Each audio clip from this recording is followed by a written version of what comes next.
আমাদের ভাগ্যটা রব্বুল আলামিন কবে লিখেছেন এই সম্পর্কে হাদিসের মধ্যে আসছে, নবীজি বলেন, কাতাবাল্লাহু মাকাদিরাল খালাইক ক্বাবলা আন ইয়াখলুকাস সামাওয়াতি ওয়াল আরদ বি50 আলফ সানা।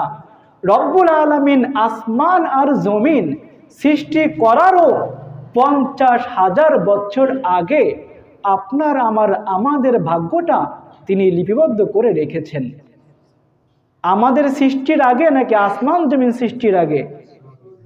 আসমান জমিন সৃষ্টি করারও 50,000 বছর আগে রব্বুল আলামিন আপনার আমাদের ভাগ্য তিনি লিপিবদ্ধ করে রেখেছেন।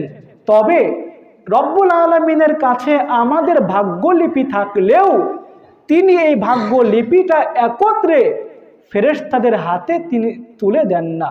প্রত্যেকটা বছরের এক বছরের ভাগ্যলিপিটা ফেরেশতাদের হাতে তিনি তুলে দেন কোনো একটা রাত্রে। এখন যেই রাত্রে আমাদের এক বছরের ভাগ্যলিপিটা রব্বুল আলামিন ফেরেশতাদের হাতে তুলে দেন, কোন সেই রাত?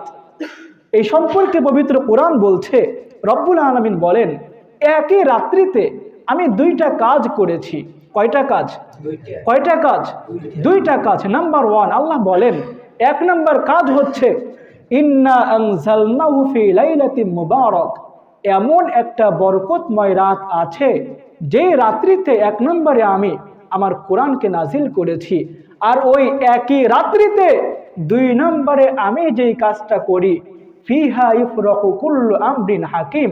প্রত্যেকটা সৃষ্টিজীবের একটা বছরের ভাগ্যলিপি আমি ফেরেশতাদের হাতে তুলে দেই। এখন আপনাকে দেখতে হবে যেই রাত্রিতে কোরআন নাজিল হয়েছে রব্বুল আলামিন ওই রাত্রিতেই আমাদের ভাগ্যলিপি ফেরেশতাদের হাতে তিনি তুলে দেন।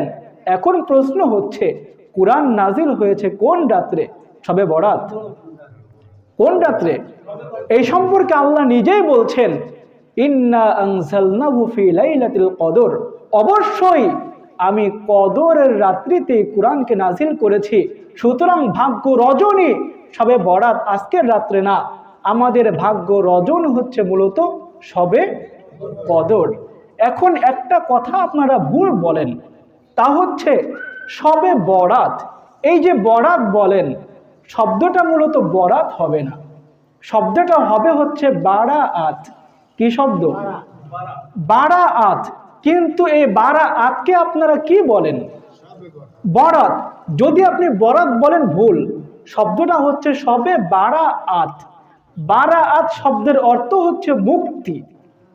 শবে বারাআত শব্দের অর্থ হচ্ছে মুক্তির রাত। তো এই রাত্রকে কেন শবে বারাআত বা মুক্তির রাত বলা হয়?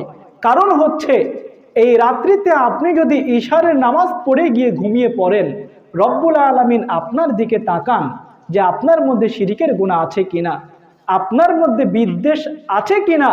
যদি এই 2টা অপরাধ আপনার মধ্যে না থাকে, নবী বলেন রব্বুল আলামিন এই রাত্রিতে তোমাকে সমস্ত গুনাহ থেকেই তিনি মুক্ত করে দেন।